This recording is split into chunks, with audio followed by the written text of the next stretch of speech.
Hello, everyone. This is Alonzo. Want to know how to get your first cloud job? Then please register for our webinar. We'll teach you everything that you need to know and answer your questions along the way. Hope to see you there.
Hello, everyone. This is Alonzo.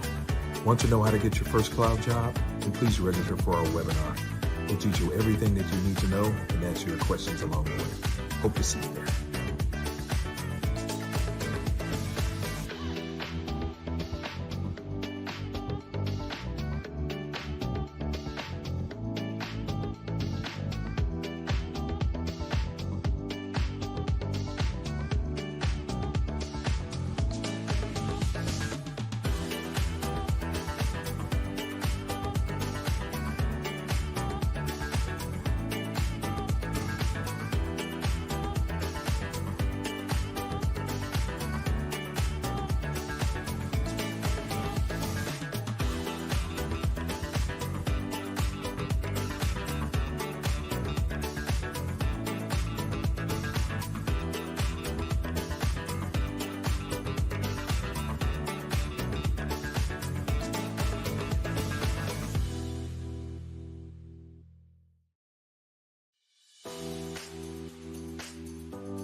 All right. Well, apparently something happened with the audio on our video.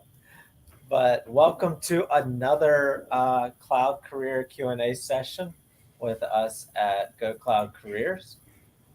My name is Chris Johnson. I am the Chief Operating Officer. I am joined by Mike Gibbs, our founder and CEO.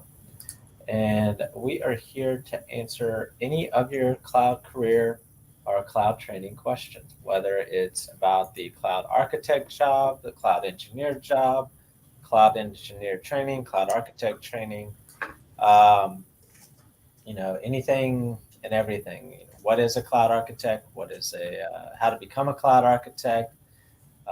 What do I really need to know to be a cloud architect? Do I need to know how to code to be a cloud architect? Any questions that you might have about your cloud career or cloud training journey, we are here to answer them for you. So, in case it's not obvious, we've got a holiday sale going on right now. So, make sure to take advantage of our 30% holiday discount on our Cloud Architect Career Development Program. This is normally regularly a price of $9.99. It is currently, with the 30% off discount, $699. And to put that into some perspective, the average cloud architect in the U.S. earns roughly 790-ish dollars per day. So for the average daily pay, 1 day's pay of a cloud architect, you can enroll in our award-winning Cloud Architect Career Development Program. So wanted to make everybody aware of that. I'm going to put a link here in the chat box for it. And there you go. That will take you directly to the page with the discount code already applied. Also, I want to make sure everybody is aware of our AWS exam guide. So I'm going to put the link to our AWS exam guide and our AWS video course. I'm going to put the link to that in our chat box. Both of these resources are free. So make sure to take advantage of these. We put a lot of work and effort into it. Hundreds of people put hundreds of hours worth of work and effort into this content. So make sure that you take advantage of that AWS exam guide and AWS video course at the link in the description. Mike, anything that you'd like to say before we start taking questions? Absolutely. So welcome, everyone. I want to make sure that you have the career of your dreams and that you know that you can do anything you want, anywhere, anytime. I remember what it was like when I left internal medicine and everybody said, Mike, you got to get this help desk job or network admin job. And I said, no way, I want to be a network engineer. And I trained for it properly. I went on my first interview to be interviewed as a network engineer, and the hiring manager, the vendor, says, Mike, you're not a network engineer, you're a network engineer 4, the most senior network engineer they even had on the team. And I had zero experience. So it's all about your competency, your communication skills, your leadership skills, your sales skills, your emotional intelligence, and you can get any job you want with the right preparation and the right training. People don't become nurses before they become doctors. They become doctors first. If they want to become nurses, they become nurses, and it's great. People don't become flight attendants on the way to become an airplane pilot. They become airplane pilots because they get the right training. So all of you can get hired in any job you want. I do want to wish you the ability to take advantage of our Christmas sale. It's the last time this program will ever be on sale at this price, ever. And I want to get all of you hired. I created this program to rescue people that were certified and couldn't get hired. And now we've got a worldwide global set of students. We were just awarded the best in cloud computing online school. And I've got students working at AWS, Microsoft, Google, Cisco, JP Morgan Chase, Apple, KPMG, Capgemini, Accenture, all these wonderful companies and so many more. And I want to get you all cloud hired, whether you're our students or you're not our students. The shortest distance between 2 points is a straight line, and we want to guide you to get your best career. So I hope you all are going to have a wonderful holiday season. Ask your questions, and I promise you I'll do anything I can to give you the best advice I can to help you get cloud hired. So Chris, bring in the questions. All right. Give me just 1 second. All right, so our first question is from Funny Stuff. They say, so I don't have any experience or background in IT or cloud. Is it really possible for me to be a cloud architect? I've been watching for a week or so, and it just seems different. Funny Stuff, of course it is. You know, I didn't start out Pilots don't start out as airplane mechanics. I want to make it really clear. Balwinder was a stay-at-home mom, now working at Microsoft as a cloud architect. Jermaine got an offer as a cloud architect, and he was selling landscaping gear. Daniel Boso was selling shoes at Nordstrom, didn't even graduate high school. He's the son I always wanted. He's so amazing. And he's working at JP Morgan Chase. Delroy Batt, you can see a video of him on our channel. His last job was as an EMT on ambulances, the same way I paid my way through college. Now cloud security architect, first job after taking our program. Coyote, college student working for AWS, and not as an associate solution architect, a real solution architect with AWS, first job. Romanik Ventamba was working as a waiter, is now working as a solution architect at AWS, a real one, not an associate one. And Jennifer, for example, these are the ones that come to mind, for example.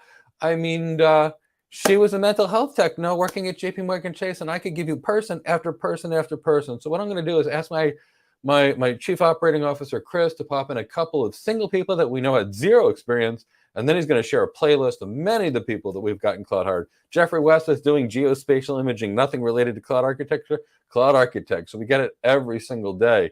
The key is you have to be properly trained. Certification won't get you there, but getting properly trained will get you there. And of course you can become a cloud architect. We do it every single day. And we were in 70 magazines this year that wrote about us getting people cloud architect jobs, because we're great at not only getting people cloud architect jobs, we're great at helping people get jobs. Our average students earn between $120,000 and $287,000 a year coming straight out of this program.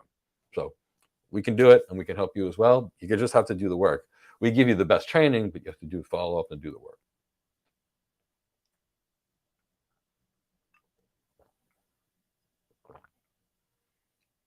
But we're not a certification program that's 20 hours. We're a 500-hour real cloud architect training program. Sure, we cover the certification piece too, but we cover it all. All right. So I shared a couple of videos in the chat box, and then I shared a link to our testimonials page. On our testimonials page, you'll see the featured video is from a live stream that we did with Daniel Busso, who, as Mike said, didn't even graduate high school and is now a working cloud architect at JP Morgan Chase. Literally life-changing stuff that we're talking about here. That's what we're all about here, is changing your life. So definitely check those out. We want to help you and help anybody that's looking for it. All right, so next question. I got an MBA and into marketing automation for 5 years. Love cloud tech, but really want a significant leap in my income. Should I get cloud hired? Do they pay entry level or based on negotiations? Well, Carl, there's a lot of things that goes into this. For example, getting cloud hired will dramatically increase your income in most cases if you're in marketing and automation, probably about $100,000 more per year. Now, there is no such thing as entry-level pay for cloud architects. I mean, the lowest salaries that we've ever seen are in the around $120,000 range. Our average for someone that's never worked in tech before in their life is about $150,000, and that's not typically somebody that has an MBA. They typically come in a lot higher. So here's the thing about negotiating. If you just get an offer, you have to determine, should you negotiate it? It all depends on your financial situation. The key I'm going to tell you right now is you should never negotiate a job that you can't afford to lose. So if, for example, you're unemployed and never negotiate, but we do teach negotiation skills in our training. For example, we had somebody recently who got a $100,000 raise over his past job and then negotiated an additional $20,000 just with the negotiation training. Now, I've seen some people on LinkedIn that recently says, just ask for more no matter what. Bad advice. I'm not going to cover too much here because it's part of our training, but what I'll tell you is before you try to negotiate anything, the Harvard Negotiation Project says you should always have what's called a BATNA, which is a best alternative to a negotiated agreement. So the point is if you get two jobs, you can negotiate against each other. And people like Delroy Batt with zero experience had 3 offers at the same time and was able to negotiate. So the key is you always have to think about, if I negotiate and lose it, where am I at? But as a rule, negotiation is a great option when you've got alternatives, when you're not desperate for a job, and we teach our students how to do it. And our students get a lot more money through the proper negotiation channels. But it's a case-by-case basis. You have to evaluate where you are in your life, what your needs are in your life, and what can you afford to lose or not lose. When you provide them all together, that's the secret to getting hired, and that's the secret to negotiation. And you have to know how to negotiate and how to do it in a manner that makes the hiring manager feel good about you, as opposed to closing the door on you. And those kinds of things we cover in our training. All right. Our next question. So 2 questions, it looks like. So we'll start with the first one. It would be interesting to get your perspective on tools such as ChatGPT that attempt to automate boilerplate coding. How will such tools impact the jobs in the long run? Okay. Sorry, I thought it was 2 different questions. Ramton, if you followed our channel, for the last year or 2, we've said we don't recommend jobs that have coding as part of the jobs, as a main job. So we've always recommended against software engineering careers because they're the easiest ones to outsource to the lowest cost parts of the world. Because it doesn't matter whether your programmer is in California, Cambodia, Chicago, Cayman Islands, or Cameroon. And that's one of the main reasons we've always said stay away from coding. Plus, as being somebody who's got a lot of work as an IT futurist, I know that low-code solutions are going to be going where there's not there. And yes, artificial intelligence will destroy coding as a career. Now, and the reason is these are low-level skills. Now, Ramtan, if you've ever paid attention to our channel, we always talk about high-value skills versus low-value skills. And that's why we love the cloud architect career, because you can't automate it.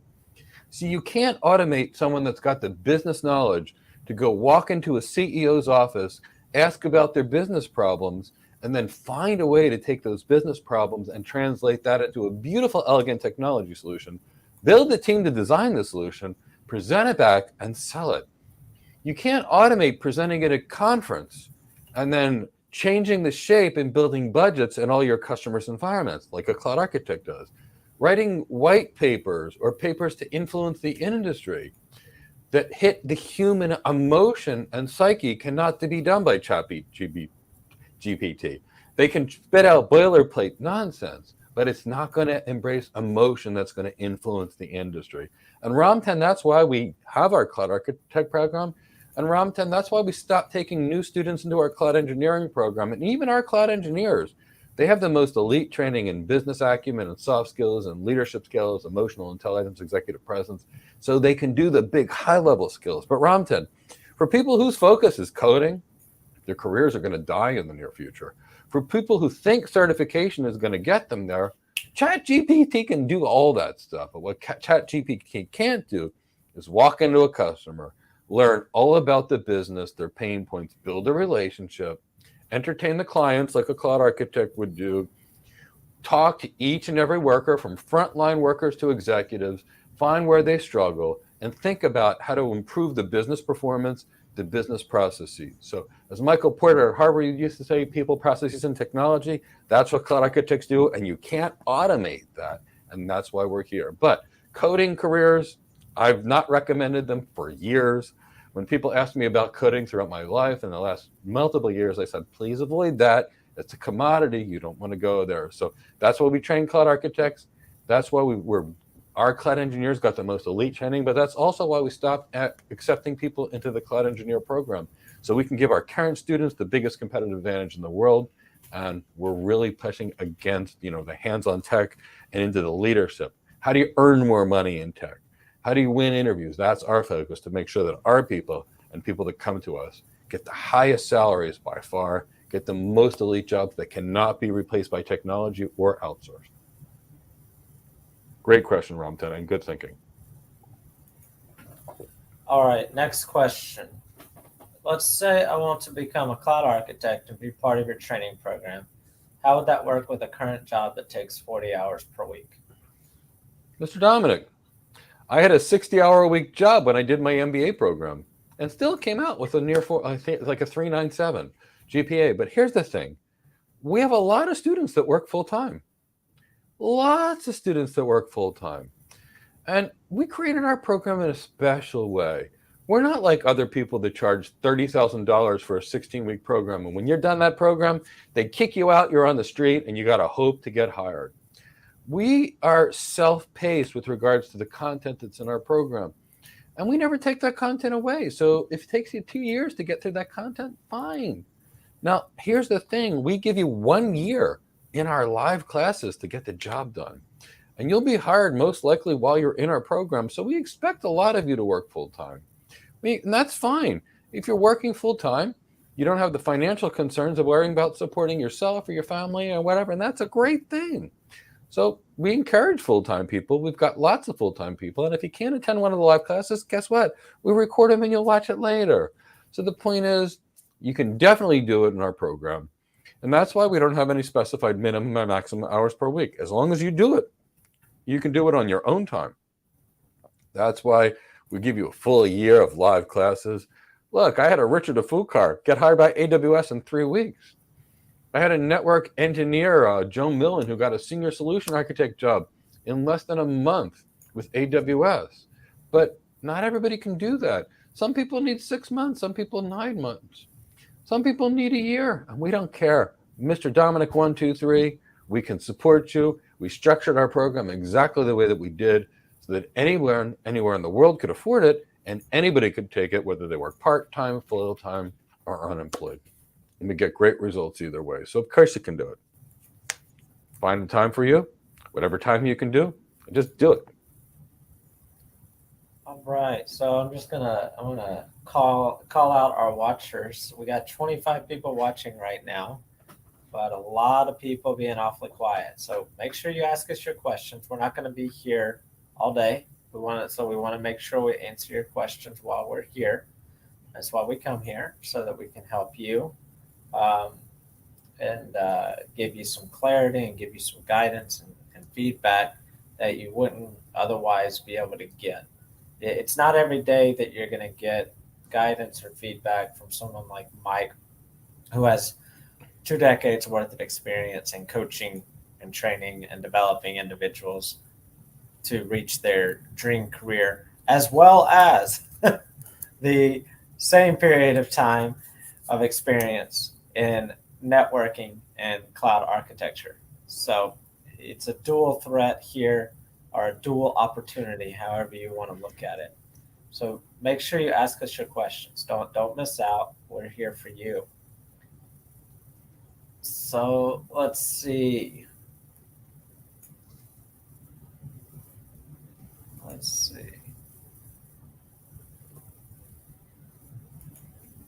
Yeah, just to give a little perspective, a one-on-one consultation with Mike is more than $1,000 for 1 hour, and we are here to answer your questions for free.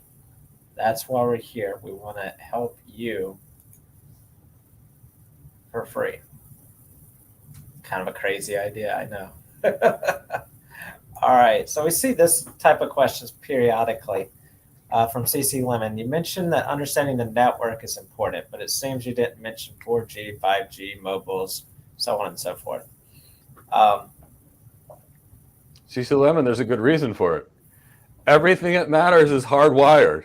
There's no Wi-Fi when it comes to business servers and things like that.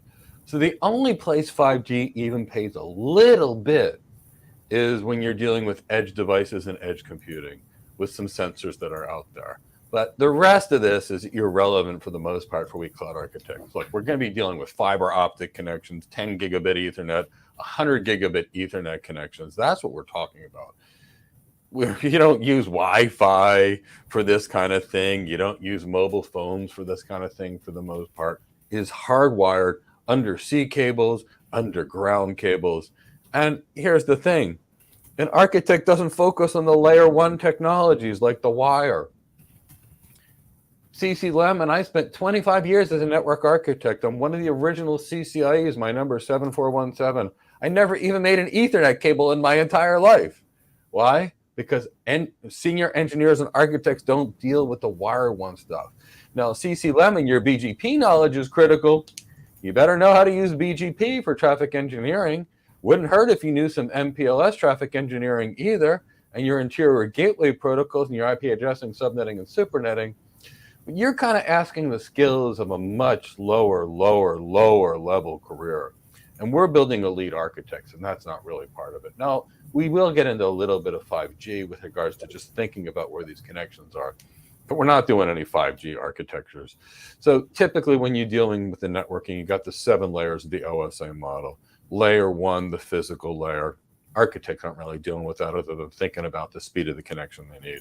Layer 2, the data link layer. Now, network engineers are getting involved in this stuff because that's where they're dealing with Ethernet cards or the WAN circuits, and they have their own layer 2 type technologies. Layer 3, what we're talking about is your IP addressing. Oh, we're going to be dealing with a lot of that. And our routing, boy, that's where we're at. And layer 4, sure, whether our application is going to use TCP, UDP, or something like that. And, we do get a little bit in layer 6, which is the presentation layer, which is related to encryption. Layer 5, we don't deal with any of that. And layer 7, obviously, is where applications are, so we're there. But, this is not something that we would talk about because it's not part of our job. And CC Lemon, the difference between getting hired and not getting hired is being great at your job. What if I told you that 90% or more of all the people I employed went or tried to hire in my life, went and had 1 million certifications and studied everything that wasn't related to their job. And when you interview them, you can't hire them because they're a jack of all trades and a master of none. And that's great if you're in the wilderness with a Swiss Army knife, but it's a disaster when you're trying to hire an architect. So that's really nothing that you need to worry about. A little bit about 5G, but not that much. All right. So we had a question from Stefan, and I asked for some clarity but haven't received it. So we might be able to answer it 2 ways or 1 way. He says, hey guys, what hands-on labs projects would you suggest I do to gain the right experience and understanding of AWS? I asked him to clarify what his goal career was, but I haven't gotten the feedback. And Stefan, I wouldn't worry about getting an understanding of AWS. I'd worry about getting an understanding on the cloud. So, it's funny, when I didn't know anything about networking, I wanted to be a Cisco engineer, right? Here's the thing. I've never worked as a Cisco engineer in my life. I worked as a network engineer. And that's the difference. And even when I spent a decade at Cisco, I was still not a Cisco engineer. I was a network engineer. I was doing networking things. And in my life, I've worked on Juniper routers. I worked on Extreme Networks layer 3 switches. I worked on Riverstone devices. I worked on Cisco devices. And I was a network engineer before I became a network architect. Anyone, Stefan, that wants to focus on a single cloud, their career's over. It's dead. 81% of customers use more than one cloud. And the remaining ones say they want to be. The Pentagon just offered $9 billion for multi-cloud architectures that are going to be on AWS, Azure, Google, and Oracle. You can't use a single cloud. No customer in their right mind is using a single cloud. Here's the reason why, Stefan. A single cloud is a single point of failure. One security event, whole cloud's gone. One major network event, cloud's gone. Control plane failure, the thing which orchestrates the cloud, cloud's gone. So it's all not. So you can't just learn AWS. So I want you to learn cloud. Now, I don't know whether you want to be an architect or an engineer because those labs are very different. For example, architects don't code. Engineers do code. And you need to know these things. So I need to know which job you actually desire, Stefan Richards. And from there, I can guide you. But each job requires different experience. If you told me you configured 1 million labs and you wanted to be an architect, I'd say, yeah, so you completely trained them properly. And here's the thing, Stefan Richards. Do you know how to drive a car? Did you get special training to drive, say, a Chevy? And what happens when you rent a car and you got to drive a Honda? Do you need special training? What about your wealthy cousin's Mercedes and you drive that? Do you need special training for that? No, you learned how to drive. You can get in a car, you push the button, turn the key, and drive. So we teach people how to be a cloud architect. And I recommend you learn the cloud, not any single cloud provider. And when you know one cloud, Stefan, it's all the same. A virtual machine is the same silly virtual machine that's been in the data center made by VMware since 1999. It's no different than an EC2 instance in AWS, an Azure virtual machine, an Oracle virtual machine, a Google Compute Engine instance. All the cloud is a virtual network and a data center. So learn the network data center and you know all the clouds. All right. So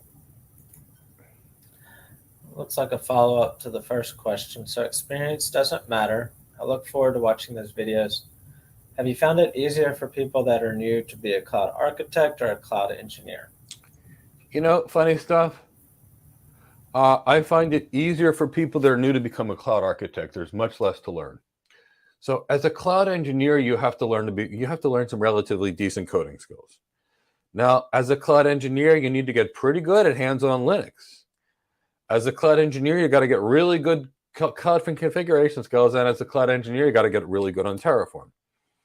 These skills take much longer to learn than how you do system design for most people. Now, also, the cloud engineer's pay is half or half than the average architect. And I'll show you examples of architects that are earning $800,000 a year. And you'll never get that far as an engineer. So that's why it's not our focus. But it's generally easier to become a cloud architect than it is a cloud engineer in our experience, because it's a skill that's so hard to find.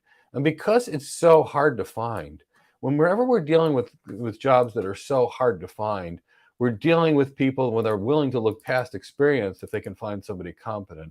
And what makes it so hard to find an architect? I'm going to tell you right now. It's the combination of the design experience plus the soft skills, executive presence, leadership skills, sales skills, emotional intelligence, business acumen. And those are the things we teach. And I think they're easier to learn. Now, the thing is, you've also got so much more career potential. For example, and I like to show this as an example because I know people that have these kind of jobs all the time. Chris can share the screen of an $800,000 architect role. So the thing for me is I like to, Chris, can you move that down or remove the banner for that? There you go. So the point is, you can see that these architect roles can pay much more. Chris, we don't need that anymore. I just wanted to prove a concept of why we love architecture roles. So I think it's easier to become a cloud architect than it is a cloud engineer. And let me tell you, I've worked as an engineer and an architect. And as an engineer, you work hard, hard, hard. You're behind that desk all day long coding and configuring. And as an architect, you're entertaining clients, you're attending meetings, you're leading large teams, you're playing golf with your customer. I personally find it a much easier job that pays a lot better. But here's the thing. Both are good.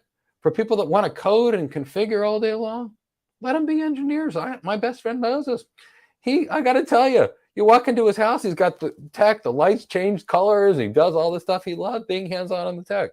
Me, I'd rather go to a meeting, take my client to dinner, build a relationship, and negotiate a deal and design the solution. So it's all what's going to make you happy. But in my experience, it's easier to become an architect than an engineer.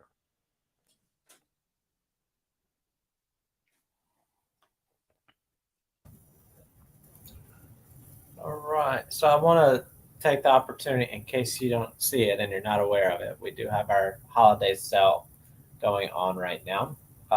It's only around for a short period of time through the 26th, and there's limited availability for that.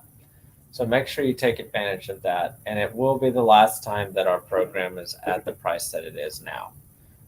So make sure you take advantage of that life-changing opportunity to take part in our award-winning Cloud Architect Career Development Program. It's something that you don't want to miss. So let's see. Let's get to the next question.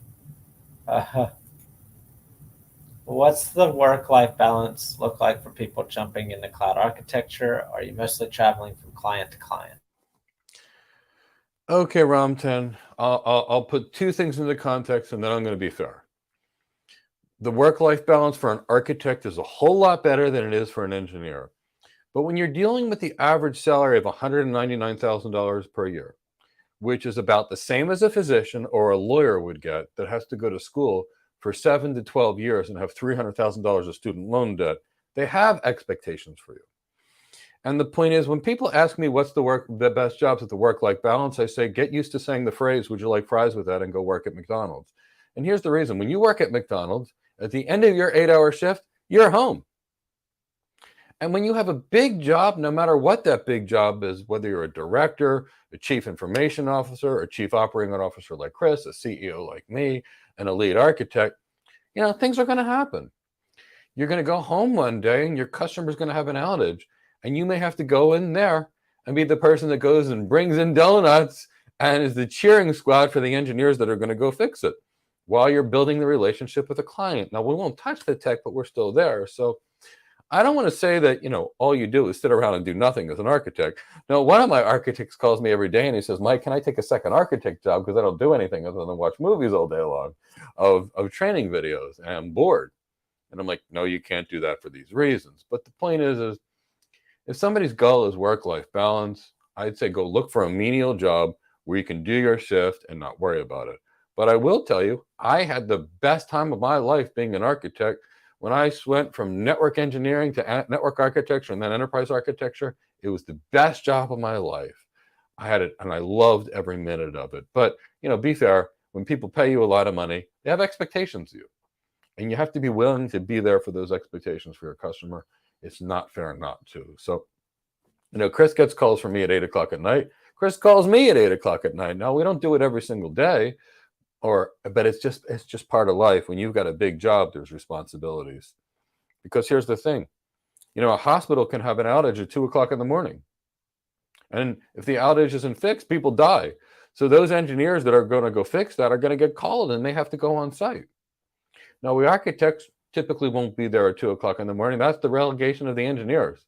But we might show up the next morning at 7 a.m. with a luxury breakfast. And we're there and we're showing the customer that we care of them and we love them. And while the service delivery executives are doing their thing to make sure people are doing stuff, we're there to say we care about you and we're here and we'll bring in all the best people we know to help you build the thing along with the account manager. So I guess that's the way I would answer it.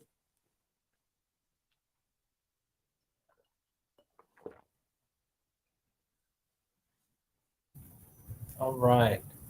So, good day, Mike. What do you think about cloud security? Well, Bettino, what kind of cloud security? So what do I think? There's basically a couple kinds of cloud security. And as a rule, I love cloud security. And recently, Robert Welch got an amazing job as a cloud security architect from our program. And Delroy Back got an incredible job as a cloud security architect. And it was his first tech job. So I love cloud security, but you have to determine which one you want to be. So there's what's called defensive security, which is where you're paid to be a hacker and break into systems to tell people what's wrong with them. That's called defensive security, and that's an engineering job. There is something called defensive security, and that could either be an architect and an engineer. And here's the difference, Bettina. The cloud security engineer is configuring the next generation firewalls, potentially working with the IAM systems like Active Directory. They're configuring all kinds of technology. That's what a cloud security engineer does. Now, a cloud security architect does the architect work, like the design. How do you design the systems? What about zero trust? What about encryption strategies? What is your authentication, authorization, accounting? How do you identify the user? Is it a username and password? Is it a security key? That kind of thing. Authorization is what is the user allowed to do. Accounting is logging and determining what they can do. What kind of packet filtering are you doing from next generation firewalls to intrusion detection, intrusion prevention systems? What kind of security policy you're writing for the organization? Asking the people and gathering questions to determine the kind of training that the people need to avoid social engineering, for example. So I love cloud security. The key is what kind of cloud security and making sure that you develop the right skills for the job. Because an architect of all kinds designs, presents, and sell. An engineer builds. And the offensive people break into systems. So you just have to figure that one out so you get the right skills for your job. I think it's fantastic. I train a lot of cloud security architects, and they're doing amazingly well and getting incredible jobs.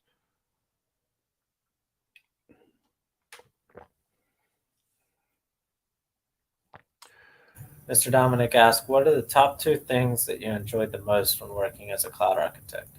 I really enjoy building relationships with my clients. I've gotten to build relationships with clients all over the world. I've worked in Europe. I've worked in Australia.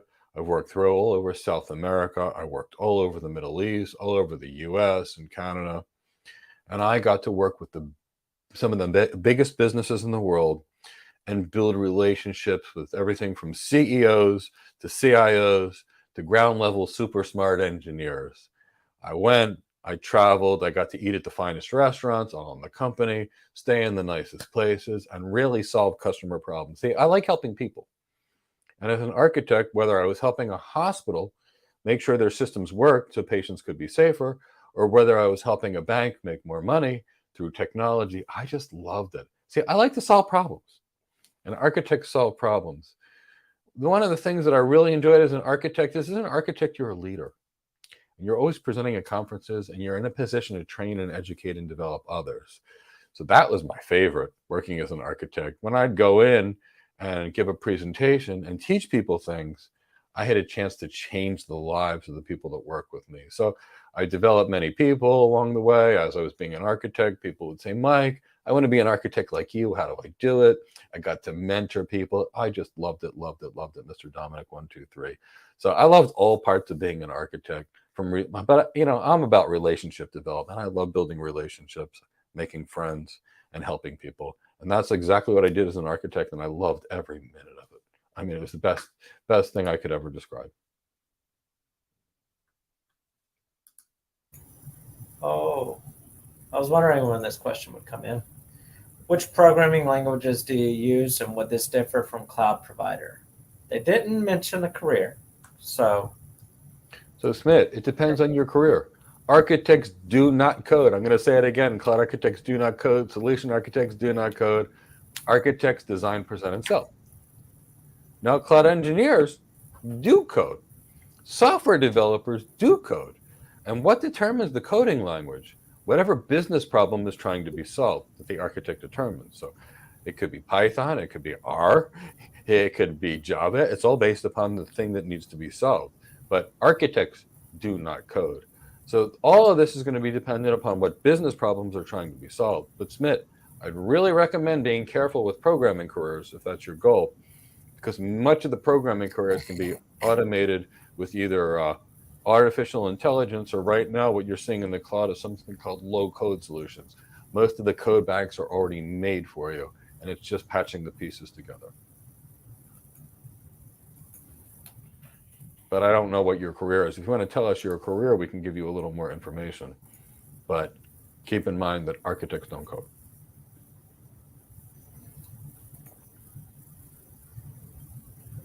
all right. So, Mike, you have shown competence to answer questions like what is OSPF or what is load balancer, but I'm wondering how to show competence in the business parts.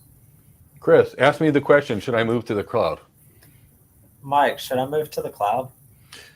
Well, Chris, CEO, let me ask your team some things. I'd like to find out from your chief financial officer what is your weighted average cost of capital, and I'd like to figure out, how much available cash that you actually have right now. And next, after that, I need to speak to your chief information officer to try and determine which systems run, how often they run, and the utilization of these systems. After we do that, we basically are getting into a lease versus buy decision. See, when you move to the cloud, in your data center, it's a capital expense, and your weighted average cost of capital will determine your financing costs. And when we know your financing costs and the time that you use your technology systems, the utilization, and of course your staffing personnel, then we can evaluate that. Now, going to the cloud, you're going to pay 3 to 10 times more for the service, but you're going to be able to use less staff. And the less staff means less complexity. So when we get to deal with those things, we're going to be there. So what I need long before I can answer this decision is I need to basically interview our financial team, bring in a team of cloud engineers to actually go through your system utilization. And from there, I'll be able to make a business recommendation. And if it goes to the cloud, I'll build you a business case that has a return on investment capital model to show you the benefit. And we may also find out that the best business thing for you to do is to stay in your data center and turn that into an OpenStack cloud or a Nutanix cloud, and then burst to the cloud for things where you need extra scalability. So I'll run that business analysis and I'll get back to you. All right, that sounds great. Look forward to that. That's the difference between an architect that shows they understand business versus someone that passes a bunch of certifications that says, OpEx is bad and CapEx is good, go to the cloud. And the key is a lot of companies have gone to the cloud and went, whoa, now we're going back to a hybrid data center. And you need to be able to do that. And we could do that CCLM with everything. So that's the key component. You need to be able to make a real recommendation, and you can't make any recommendation unless you can understand it.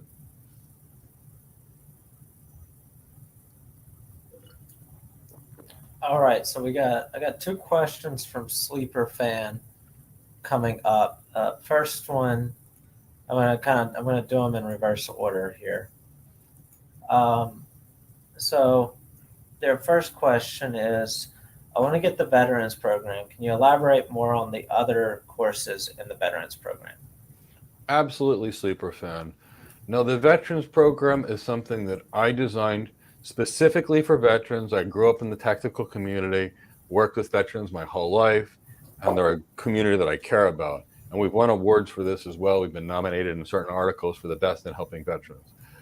Here's the thing: when a veteran transitions to the civilian world, when we're dealing in the military context, the firefighter, paramedic context, for example, we're dealing with command and control leadership.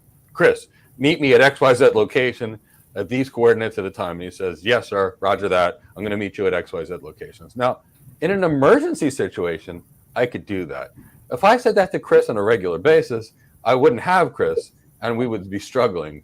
So when you go from a veterans world environment to a civilian world, you really need a very different style of leadership. So we put together a pretty significant leadership program to transition the veteran from the military leadership styles to the things that are going to work in the civilian world. Now, we also know that when you're transitioning jobs, and you may have never interviewed for a civilian job. Now, we have great interview training in our primary program, but we have enhanced interview training here because this may be the first time you've interviewed for a civilian job. So we have an extensive interview training program. Now, the key is when you've carried an 80-pound ruck, 10 to 20 pounds of body armor, an M4, 6 to 13 mags, and boots, and you've done this for a long period of time, your body hurts. I spent my life as a martial artist. Your body hurts. Now, also, the things that you may or may not have had to do as a veteran, or the things that you've seen to your friends, your peers, and others, often causes an element of anxiety and PTSD. So what I actually did was I brought in a really good meditation coach and a yoga coach.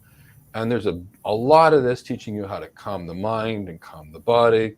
But we also brought in a yoga instructor. Now, I'm a 500-hour yoga instructor because I love yoga so much, but I didn't want to teach the course.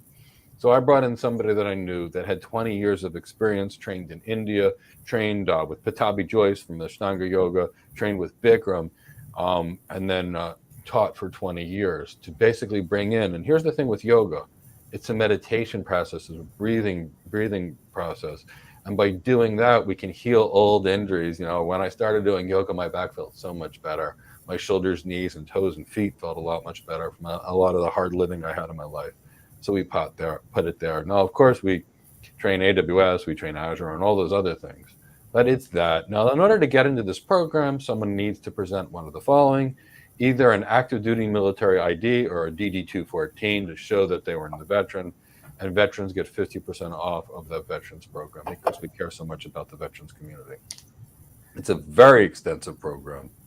We love this program. And we've got a really good number of veterans that are doing some pretty amazing things. But that's really what's in the veterans program.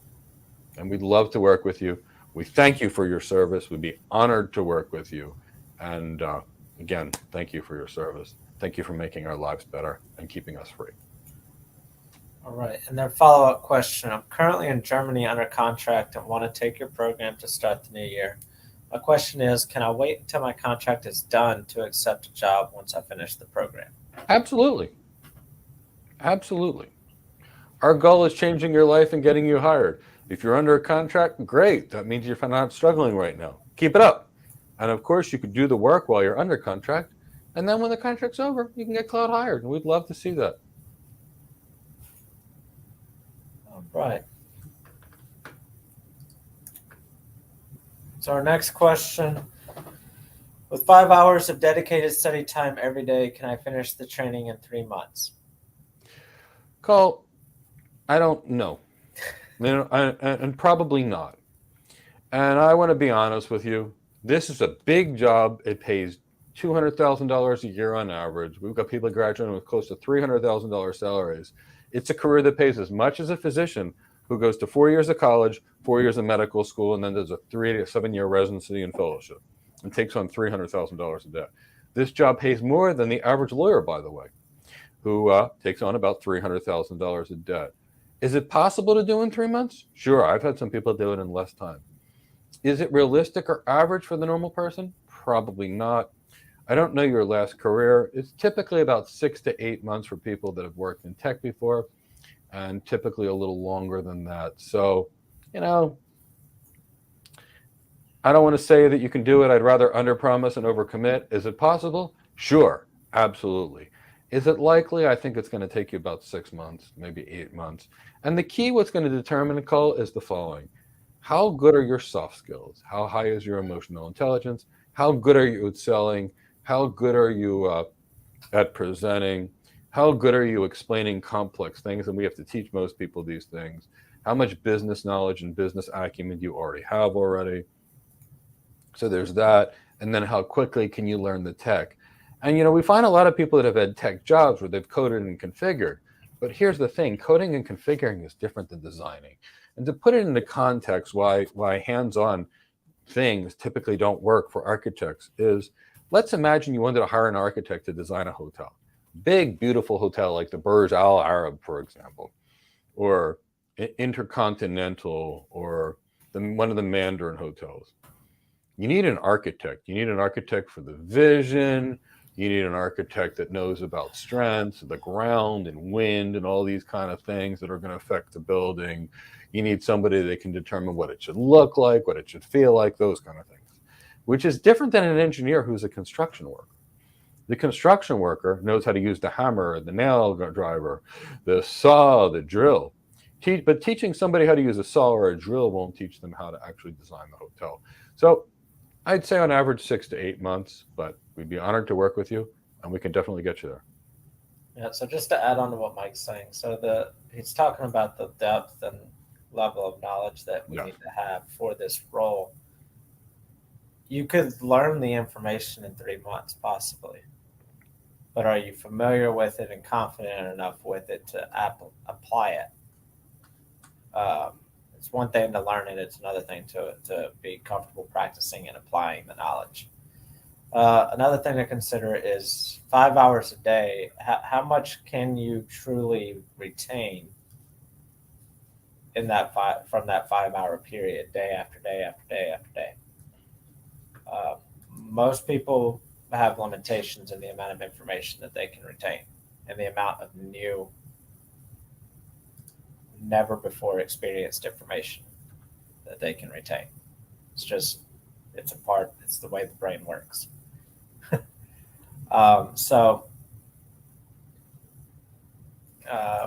What we normally see when people try to do that from scratch is it's what I like to call top layer brain information. And it's just kind of superficial knowledge, which is the danger that you run into there without allowing yourself the opportunity to apply it, practice it, and make sure that you actually understand it. So it's possible. And another reason it's difficult to answer is because just as an example, my 5 hours a day of learning is going to produce different results than Mike's 5 hours a day of learning. And it's going to produce different results than your 5 hours a day of learning. And it's going to produce, Jennifer's 5 hours a day of learning is going to produce different results than my 5 hours a day. Everybody learns differently. Everybody has different levels of retention, especially if you're working full time or if you've got other things on your mind and you've got family to take care of. And there's only so much that can be accomplished. So I like to be realistic when we get asked these questions, because we do get asked, what if I do this amount? What if I do that amount? What if I do this amount? Well, it's great, but is 5 hours a day realistic? Or is an hour a day realistic as a baseline? And then anything on top of it is just icing. For me personally, 5 hours a day is completely unrealistic. I would not be able to dedicate 5 hours a day, I would be in my bed, curled up in a ball, crying because I can't handle all that information. So, just things to consider. Things to consider. Next question: what kind of topics can a cloud architect focus on? For example, digital transformation, sustainable transformation. CC Lemon, people hire you for digital transformation. Their goal is to make you improve their business performance with technology. Sustainable transformation may cost them so much more money and not be exactly what you want. So, if sustainability costs the business a fortune, well, and you try to promote that, you'll be walked out the door, escorted out by security and looking for a new job. But if you can find sustainable transformation that will improve the business's financial performance, now then they'll be very interested in it. So that's the key. Everything people hire you for as an architect is to improve the business. And any way that you can improve the business is something great for them. So that's really the key. So the whole reason you're there is digital transformation, digital transformation, digital transformation. If sustainable transformation falls into digital transformation, great. If sustainable transformation does not fall into digital transformation, bad. So that's really the key. But also different companies have different initiatives. But, 99% of the CEOs that I've spoken to, and, I've probably had $30,000 of CXO relevancy training, and I'm not joking, they care about one thing. How do I improve revenue? How do I improve net income? And how do I build the business for long-term profitable growth? And, if to that business, sustainability is important to their business mission and their customers' mission, yeah, they're going to be real interested in it. But when you're dealing with the CEO who's going to write the check, they care about how do you make that business more money? And how does that work? You got to build a business case around it. It might be a company that uses an incredible amount of electric, in which case solar is a good business for them. Great. But the key is, how do you improve business? And that's the role. But a cloud architect's main goal is, how do you improve a business's performance with technology? And that is always digital transformation. If sustainable transformation falls against that, great. But otherwise, it's not part of what we're dealing with. So just to let everybody know, we're going to be wrapping up here in a few minutes. So make sure you get any last questions into us. To elaborate further on what Mike is talking about here, you mentioned transformation, but there's entire industries that people can focus on. Yeah. People that focus only on healthcare, or people that focus only on banking, or people that only focus on tourism, hospitality, travel, people that focus only on retail, people that focus only on finance and trading, people that focus only on manufacturing and automotive. Well, who's to say?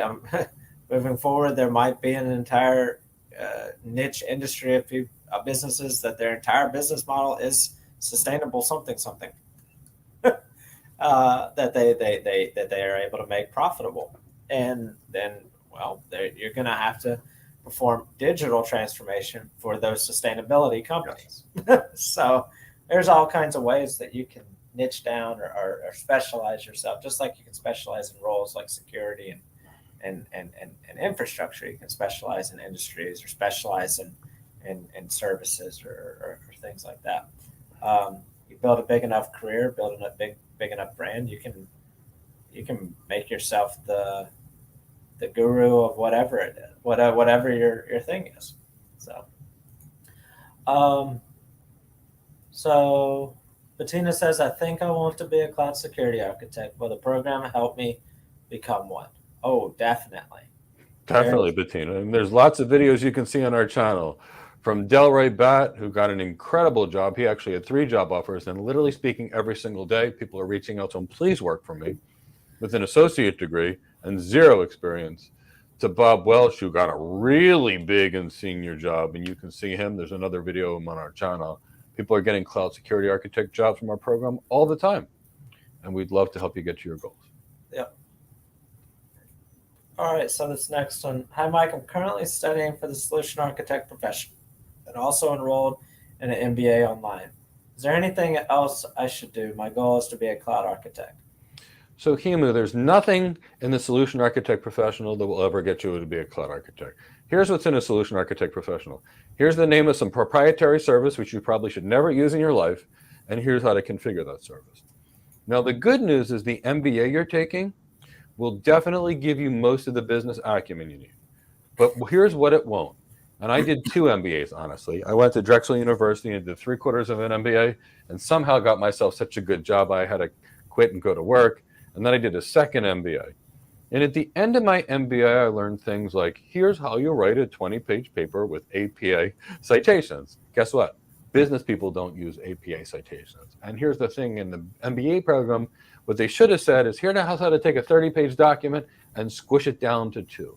So what you're going to need to do is you're still going to need some soft skills training. And I'll tell you, so I did 2, basically 1 and 3/4 MBAs. I had another master's degree in healthcare, which really taught me a lot of what I needed to know. And then we calculated it up, me and Anthony from my team the other day. I actually have over $325,000 of education that made me an architect.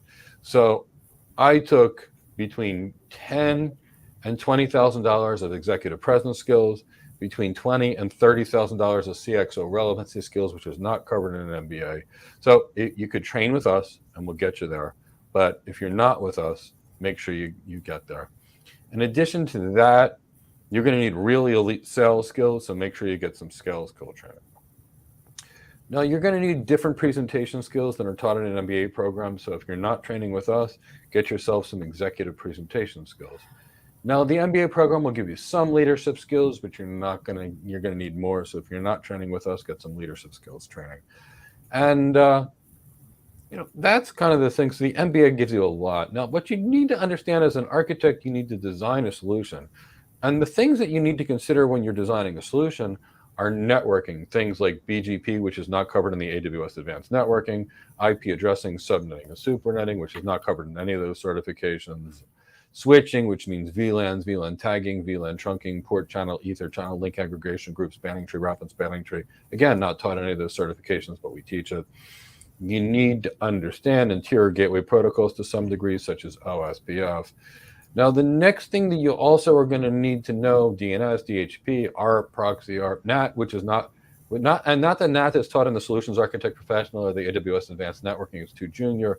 You're going to be dealing with NAT when one company buys another, NAT overload, which they do cover in the Advanced Networking, but also one-to-one NAT and static NAT. So next, you need to know the data center technologies, because you can't design what you don't understand. And when you do the Solutions Architect Professional, they teach you the proprietary stuff, but they don't teach you how this stuff works. And if you don't know how it works, you can't design a solution. So you're going to need to get good knowledge on servers and server virtualization, containers and container orchestration, and how do storage area network works. Block storage, object storage, file storage. Now, once you get past that, you're going to need to know databases. And there's 1,000,001 good reasons you probably should never use DynamoDB or Amazon Aurora or things like ECS. So you got to separate the fact from the fiction, and that's critical for working.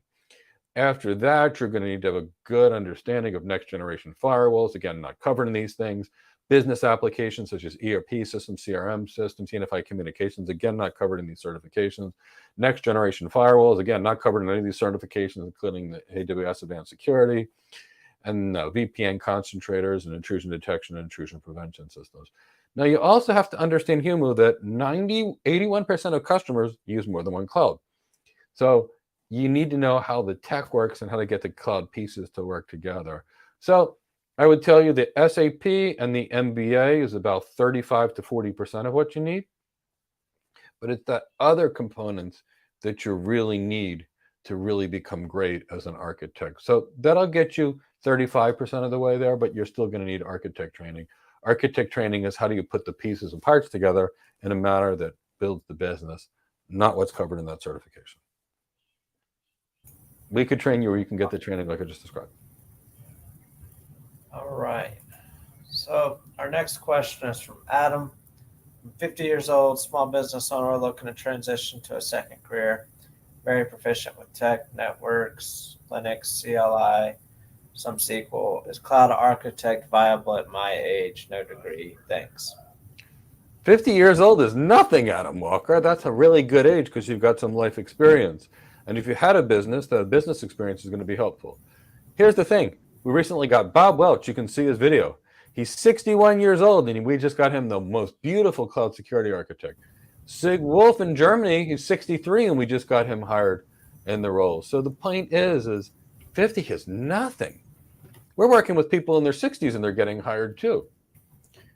So not a problem by any stretch of the imagination. We made a video, Does Age Matter?